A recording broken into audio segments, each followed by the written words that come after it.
Hi there. Welcome to Poemalogues. My name is Dasha Kelly Hamilton. I'm going to be your host. I'm the Poet Laureate for the city of Milwaukee and for the state of Wisconsin.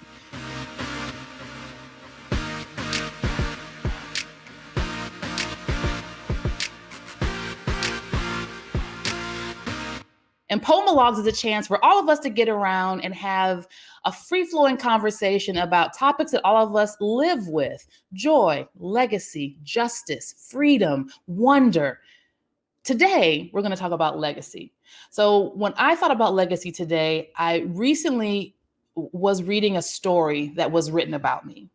And it moved me to the point where I was so appreciative of my whole story being told accurately, in a compelling way. And my story by itself is compelling and exciting, just like yours is, but everyone can't tell your story. And so I found a poem that responded to that little chain of thoughts that I had.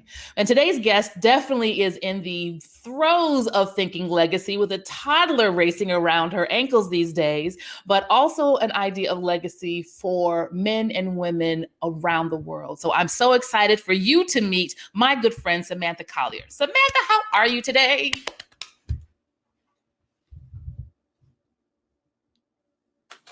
I am amazing, amazing. Thank you for having me, Dash. I'm so excited to be here. Thank you so much. This is super dope. Like, I'm happy. I'm grateful. Thank you. Here we are. I do try. I do try. Well, I only hang out with dope people, so this is going to be a win-win all the way around, all the way around. So I want to start with who you are. So before we get too deep in this conversation of legacy, let's start with the legacy point. So Samantha, tell the good people who you are. What is your whole life story? In 2 minutes. We can do three.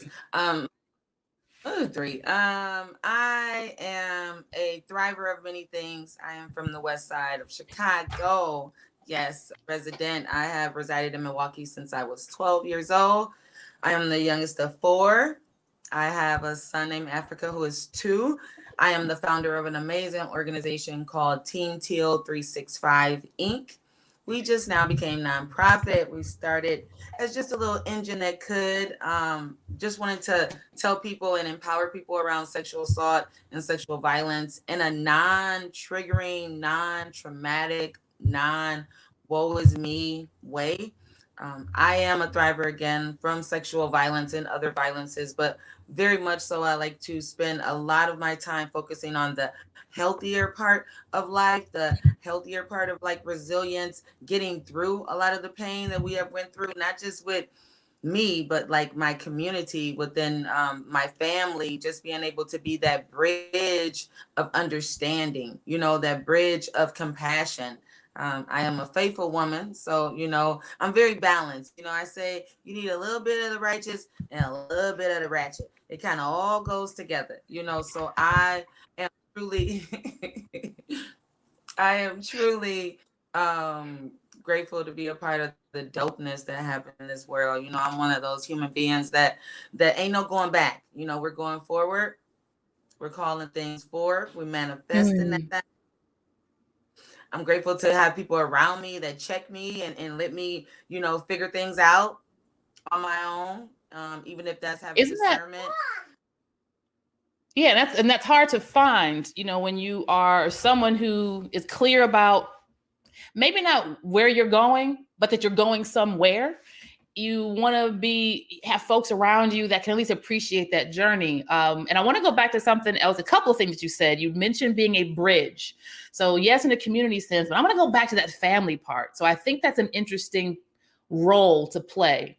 And when you are the bridge for your family. And sometimes that is, I've had conversations with people, they're the bridge as a young child, they're the translator for a parent who has enough, where English isn't their first language. And so they're that bridge between cultures, the bridge between generations, because the aunties don't get it wrong with the old aunties don't understand the young aunties, and siblings. I'm always fascinated by family dynamics because I don't care how big you are, how much of a hermit you are. We all are related to someone, and those dynamics, they just evolve. And sometimes they just elevate as we age and grow. So just you as a bridge for your family. Did you tell me about that role? Was it assigned to you? Did you step into that on your own? Is it stressful? Is it a joyful? Family is a whole nother conversation. Yes. So Mm-hmm. family, So how are like you the bridge? being that bridge, being the youngest of four, I've just been able to like be that connection. Like my son is one of the youngest grandkids that my mom has. My nieces and nephews are like 28, 29, so there's this big gap, right? Not to mention the mission work that I have around like teen talk and really being in the community and looking at a different way of healthy lifestyle. I wasn't raised like that. I was raised in unhealthy. So just being able to uncarve and unlearn and relearn and then educate and be open enough and real enough and accountable enough to cut things out of the root. You know what I'm saying? Not just for myself, but for generational wealth, generational blessings. You know what I'm saying? Like really going in that thing. And I didn't know it until I stepped into the woman that I am, that, to unravel a lot of darkness, you just have to be that light. And my family around me, they are in their own light. But two, I felt like I was that bridge to that, especially with the mission work, with the community work around sexual assault, DV, trafficking, like all that heavy stuff. My family, we've always been entrepreneurs around service. So that's always been, what my mother has done, my brothers have done. That's a part of my pedigree. But when it comes to the community and trauma and healing and building and bridging the community to resource and bridging people from negativity to just waking up and being grateful that you're a part of today, no matter what you do. Wow. Bridges like that. It ain't easy. Like, Not a like small one. wear a lot of ice. I wear a lot of protection. I pray hard. I keep people around me that keep me filled, so I ain't pouring from an empty cup. So I know that was a lot, but yeah. That is a lot, sis. Two things come to my mind. I'm going to say the second one first, but we'll get to that last. The second one is you taking care of you.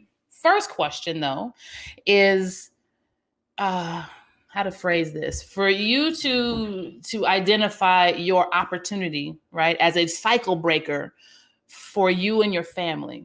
And doing it for you does it for your family. So I think that's another thing to be clear about. We don't have to say, hey, uncle, sister, cousin, join me on this journey. You be the model. And you, like you said, as a light, guide them in a particular way. So thinking about when you realize, you know what, I have to figure out how to, like you said, root these things out of myself. Taking that to a bigger picture, to a community, to a neighborhood, to a consciousness. How do we root that out on a community level? Is it one thing at a time, or is it was it something that happened, or you looked around and just acknowledged that I can fix something? Because what makes me think of this question is a lot of times you can just go through this cycle, through this anguish, you can just live it and just presume that this is just the way it has to be because it's just the way it's always been. So that moment where you like, no, I can root things out and make things a little bit different and better and different and better, is a brave space. How do we do that for everybody? So let's kind of talk about that. If just more to talk about that moment or that exercise of the humility of I need to fix something. And how did you figure out what to do first? And then we'll figure out how to do that for the whole city. Well, for one, I had to be honest that I wasn't okay. Like I just wasn't okay. Like I was going through the motions of life. Again, being a thriver of many things, I've had counselors, right? So it was a point in my life where I like reached out and started Googling counselors. randomly. You know, being that I've been through so much violence, I felt like I should probably talk to someone. And I figured out when I was calling different clinics, they kept asking me, "What's wrong? What did you do? Is it court ordered? Why are you calling us?" And I'm like, "No, I just don't want anything to happen. I feel like I need to speak with somebody. It's time for me to start working these things out." And this was around like the age of 28, 20, 29, you know? And when I start opening up and telling my story and talking about my journey and journaling a lot more and being very specific when I journaled.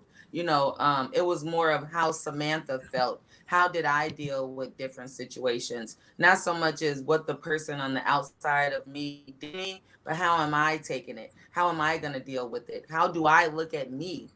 And then the next step was understanding that I did get up. It's not how many times I got down there, because I didn't got up 1,000 times, you know what I'm saying? And I'm sure I will get up more times, but that's what gets me up every day. That thought of not getting up, or that thought of somebody having control of me for me not to be able to get up, or that thought of somebody having to get me up out the bed and change me and take care of me. You know, I'm able, body, ready, here, healthy. It was getting my mind healthy. And that's a daily thing. You know what I'm saying? It's not nothing I turn off. And that's why the name of my organization is so powerful, because it's a 365 thing. Like, it's every day, you know, we're empowering each other. We're validating, we're, you know, uplifting individuals. And it begins from within, you know what I'm saying? Every day, that's why I wake up early. That's why and even in the routine, sometimes I switch it up a little bit. And I learned that from people around me that has told me, you know, sometimes you can't be so routine-ish. So when you get out of routine, what you're gonna do, you know what I'm saying? So again, so yeah, and then when it comes to the community, they gotta see it.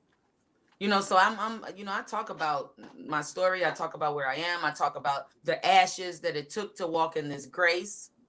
Because a lot of times people don't understand the ashes that it took. So I just don't happen to be dope rocking this distinctive design jacket, you know, and this bang yang. No, it is the grit and the ashes that it took to get to this grace. So I am grateful. You know what I'm saying? That's just like being a chairwoman of the city commission. Like, people look like, why you?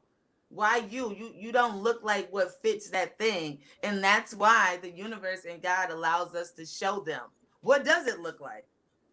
What does yeah, exactly. Yeah, it looks like us. Like, it looks like you. It looks like me, sis. Like, and that's what people need to see, and that's what the community needs to see. It's inclusivity. You know what I'm saying? Like, if not me, then who? You know, so that's when it comes to the community. They gotta see it, because they have this picture, just like they try to talk to young people about music and how it, you know, is toxicity, but the community does the same thing. If we don't, that's where the songs come from. so you know what I'm saying, if we don't find ways individually to handle our space, then can we make the community a healthy space? You know what I'm saying? So I don't got all the answers. Yes. No, you got the, I mean, you got the beginning. You definitely got the outline of the answer.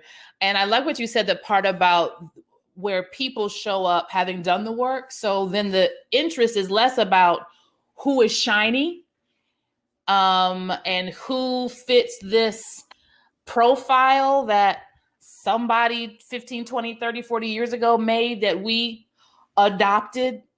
And it excludes so many people, so much brilliance, and so many really great hearts. And the other part of that is doing the work.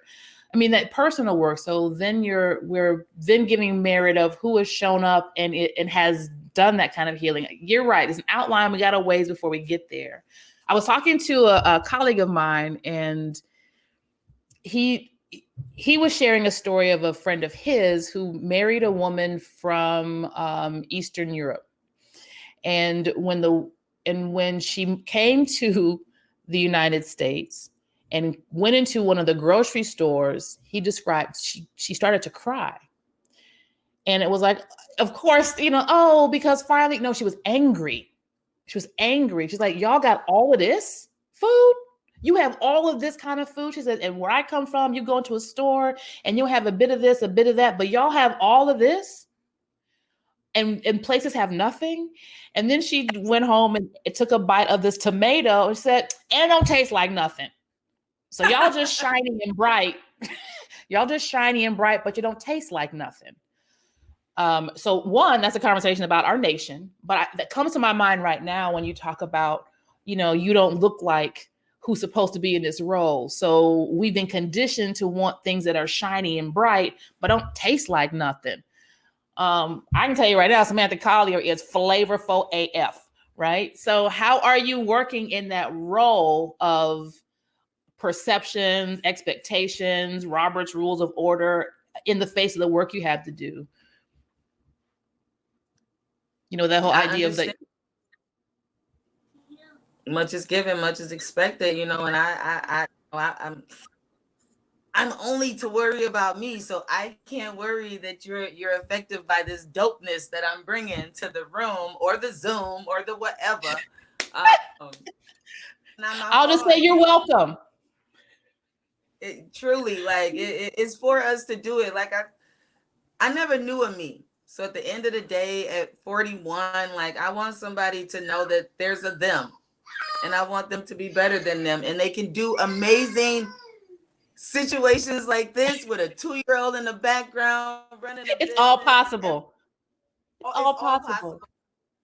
Nothing is out of whack. Nothing is untouchable. They always try to make it look like this, and I just look like that, and I'm talking like this, and that's just it. You know what I'm saying? And it's real, and I got a degree, and I got the paperwork, and the years in the streets, and the years in the suites, and I'm a mother, and most of all, I'm here, and I'm alive. And it's like, that's the part of this, like, people got to understand, like, no matter what, I'm a part of it.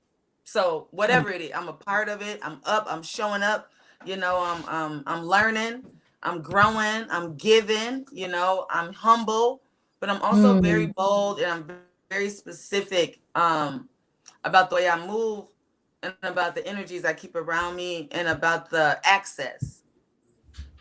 Access is very important. Yes, those relationships.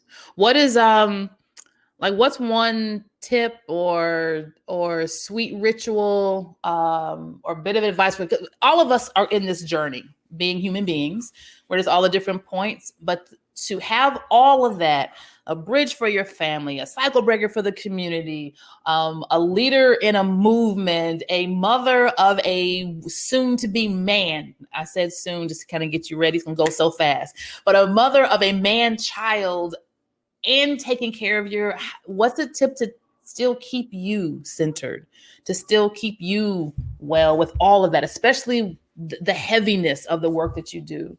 How do you balance that? I got a manicure yesterday, so then there's that. So it's things like that. It's things like that I do for myself. That's not work. You know what I'm saying? Like, I get my nails done. I take time to just go to the coffee shop and have tea. Like, I journal a lot. I'm not doing a lot of trips, but I get my hair done. I do things of self-care. It's so important. Like, and now since I learned the DIY, I do it myself. But anywho, I like things like that. I like hanging out with my sisters, you know, those that's around the country. I like Zooming with us, you know. I like going to the Sherman Phoenix. I like being around people. I like circulating the dollar. Like, things like that make me excited. You know what I'm saying? Like, and that's a part of my self-care. And it just so happens that a lot of the business owners are my friends. So it just works out. You know what I'm saying? Or they become your friends. You break bread. Yeah. Or they become your friends. My mother is the type, when we go out to eat, everybody knows who she is, because she has her restaurants that she likes. And she knows to the extreme of, I'm sorry, Mama, did you say the restaurant owner's mama's neighbor brought you a plate in the snow? Okay. Because you become friends. I mean, I'm hearing the types of relationship that you're invested in. You know, it's got to be that way sometimes. Well, tell me this: how did you enter this conversation of legacy? Legacy. It just, you know, I came up with that one because it just hit me heavy. You know what I'm saying? Because I never inspired to have one. Like I wasn't cut from one. I never knew it. And being where I am is like, that's the biggest part, because that's what you want to be able to do. For me, I want to be able to leave something. I want to get my success out of my brain and into my face. And the only way to do that is the legacy. You know what I'm saying? Something that will grow on and grow on and grow on, even after my son. You know what I'm saying? He doesn't have to operate and run Team Teal, but he might want to be in Team Teal and then start another part for him and his movement and what he's passionate about, and so on and so forth. And that seed is just planted, you know, kind of like a tree by a river. Does the idea of legacy, does it feel too big, or does it feel enormous? Does it feel, I mean, that's a lot, and it isn't. It's going to happen whether you put your mind to it or not. So tell me what that weight is. Is it light load? Is it over? How do you feel? That could be overwhelming. It could be. Doesn't have to be.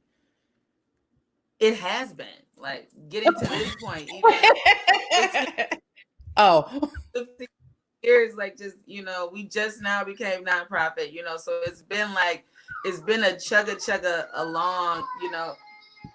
And now being a mama is like, I do it for him, you know. So it's like, I want him to hold on. Hey, you okay? Okay. He just does that sometimes. Sorry. I don't want him to feel go into debt. I don't want my son to go into debt to walk into his purpose. I want to be able to hand him something that's already ready for him. You know what I'm saying? That's crafted for him, you know, that he won't fall in the mud like I did and like we did. And I don't want him to get it out the mud. I want him to go ahead and stand up on top of the mountain and help somebody else up. That's my dream for me and my seed. You know what I'm saying? I love everybody else. Shout out to the other side. But when it comes to me and mine, I want my son to be able to stand up on his own and say, this is what I've learned, and this is what I've saw my mama doing, and the rest of my family and his father, and so on and so forth. But this is what I saw my mother doing, and this is how she operated, and this is why I do this, because no matter what, it wasn't just about her. It was about us, like having something ours that's concrete. We already ain't got a language and you know, and things of that nature. At least he can have something that is his, and I can have something that is mine. So I am grateful to have a business, to have a passion, to have something that God blessed to be amazing. You know what I'm saying? And it had to be easy. You know what I'm saying? I had to push that thing. You know, it was a lot of shut doors, you know, and today when I walk up to doors, I don't need a key. I don't need an ID. And my character already greets them. And it's a humbling feeling. Like, it's the most humblingest feeling. But I earned it, though. I didn't nobody give it to me. With a T at the end. Earned it.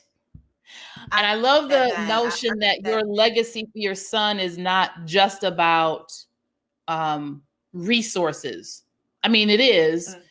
Yes, there could be a business, and not that he's, like you said, beholden to carry it on, but the wealth is the model of how you move, the model of your virtue, and having a hunger hustler, entrepreneurial spirit that translate and transfers into whatever he's going to want to do. And I love, and then there is going to be a speech where he's going to talk about, yeah, this is what I saw my mama do, and this is how I saw my daddy move, and this is the blend of how I'm about to be dope times 3 exponentially based on what I saw them do, less about what they gave me. But I saw pictures of his 2-year-old birthday party, and it was drippy. So he's gonna get plenty stuff, but you're gonna give him more of those internal pieces too. Went to Daddy's and they said they saw his party. I said, you guys follow me? You saw my son there. Like, we love Africa. I'm like, oh my God. He's got it. They gave him a double portion. Don't take it up with me. It's just how he's gonna walk through the world. Just teach him how to work with that power. Just teach him how to use it responsibly. Okay. So I want to hear this poem that this conversation, this thought led you to. But before you read the poem, is there anything that you have coming up, or any good words you want to tell the good people before we close? Say bye, good people, Africa. Okay. Okay, so this week Friday, Good Friday, April the 2nd, will be Paint the City Teal Day, 7th annual Paint the City Teal Day. Yay! So we ask that you follow us on Facebook, Team Teal 365. Please follow us on all of your social media outlets. It's going to be amazing. It's going to be lit. Please make sure that you're there. Paint your area teal, whatever area you're in, because April is Sexual Assault Awareness Month, and everybody needs to get involved and get all into that color teal because there's power in that thing. And Africa says so too, right? So, thank you. Baby Africa. So one, teal is the sexual assault color. It is. Oh, yes. Yep. Teal is the color Okay. for Sexual Assault Awareness Month. And so to participate, are we painting a particular building teal, or am I putting teal on my, what do you want us to do? Give us our instructions. Okay, cool. The background with Paint the City Teal Day is this. Like, I used to use real paint, but you can use anything. You can wear the color teal. I know you can wear the color teal, decorate your office, maybe use for social media profile. You can make your profile the color of teal and tag us in it, Team Teal 365, because that brings awareness to the 1 in 4 women and the 1 in 6 men that will be or has been sexually assaulted by the age of 18. So if you can bring awareness to that for us on April 2nd, that would be phenomenal. And make sure that you tag Team Teal 365. Even dye your hair teal if you're into that thing. I'm into that thing. But if you're into that, your hair, your clothing, we're actually putting together boxes and packages that we're going to be shipping out to youth all over the country, where they're going to be decorating cookies teal, and we're going to be supplying some swag and some face masks and all that good stuff. So really follow us. Wow. Team Teal. So yeah, we've really upgraded this year. Everything's virtual too. Okay, that makes it even easier. Congratulations. 7 years strong. All right. Well, let's hear this poem. So we have a poem about legacy. You're thinking about cycle breaking. I can only imagine what you pulled up. I got it. Here it is. All right. And who's it by? A tree grew inside my head. A tree grew in. Its roots are vines. Its branches, nerves. Thoughts, it trickled. Foliage. Your gaze sets on fire. And its fruits of shade. And blood oranges. And pomegranates of flame. Day breaks in the body's night. There, within, inside my head, the tree speaks. Come closer. Can you hear me? Octavio Paz. Check it out. Can you hear me? The tree by the river. Yeah, I told my daughter that when I expire, I want to be a tree. So put my body in one of those seed sacks, bury me in the ground, and then I will become a tree. She was like, Mama. So I'm gonna keep working on her. But that's what comes to mind immediately, this idea of legacy as a tree, and you referencing your son as your seed, and definitely the reach that you have in your work. Well done, poet. Well done, poet. Well done, poet. And who was that poem by? Oh, Octavio Paz. P-A-Z. Octavio Paz. That's excellent. Sam, thank you. Thank you, and baby Africa, who's not a baby anymore, for young Prince Africa, for spending this time with us today. I'm glad to be able to hear about your resilience and your excitement, and continue to be able to celebrate you. And I hope some other folks will get on board the Team Teal train. Yes. Thank you for your work. Come on with us. I am grateful. I'm honored, sis. Thank you so much.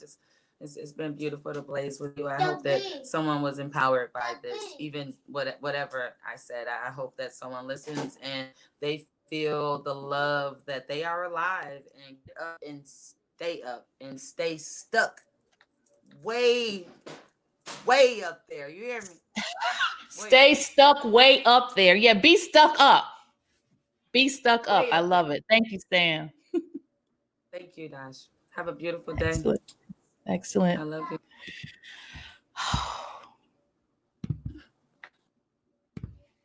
All of the things. Stay stuck up there. I love that. I love that. And like I mentioned, the poem that I found speaks to the idea of your story. And you have your story and you tell your story, but when other people tell your story, sometimes they don't get it quite right. And then sometimes you're not even given the opportunity to tell your own story.